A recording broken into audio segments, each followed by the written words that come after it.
Bonjour à tous, je vous fais un petit tutoriel là pour vous donner des explications sur la question 2.1 du sujet de 2024 qui s'appelle Autour des plantes. Et la question c'est analyser la composition et l'évolution du portefeuille client, puis conclure. Donc pour faire une analyse, il faut toujours identifier les forces et les faiblesses. Ok, donc pour ça, on va aller ici au niveau de l'annexe 5 qui nous permet de répondre.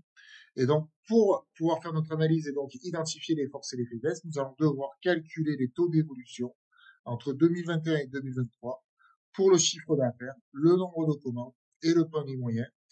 Et ça pour la gamme homme et pour la gamme femme. Donc, il va falloir regrouper vos taux d'évolution sous la forme d'un tableau. Donc, regardez, on va se corriger, c'est ce qu'ils ont fait ici. Évolution en pourcent, ils l'ont bien mis sous la forme d'un tableau. Je vous épargne les évolutions en valeur.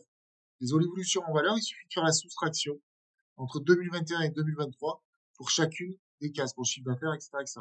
Ça, je voulais pas. Nous, on préfère avoir le taux d'évolution en points ou en pourcent, comme ici. OK. Et donc, une fois que vous avez calculé vos taux d'évolution, je rappelle la formule, valeur d'arrivée moins valeur de départ sur valeur de départ. OK. Donc, multiplié par 100. Donc là, il faudrait, valeur d'arrivée, ce serait les valeurs de 2023, moins les valeurs de 2021, sur les valeurs de 2021, multiplié par 100. De toute façon, ça, il faudra vous entraîner à le faire. Et donc, du coup, ensuite, en dessous, vous allez pouvoir, une fois que vous avez représenté vos taux d'évolution sous la forme d'un tableau, en dessous, vous allez pouvoir commencer votre analyse en mettant des tirets en haut, en faisant un premier paragraphe force. Et donc, si les données évoluent dans le bon sens, ça sera une force. Donc là, je vous donne un exemple. Pour la gamme homme, on constate que le chiffre d'affaires entre 2021 et 2023 a augmenté de 778%, ce qui est énorme. Et donc ça va être une force. Ce sera votre premier tiré des forces, etc., etc.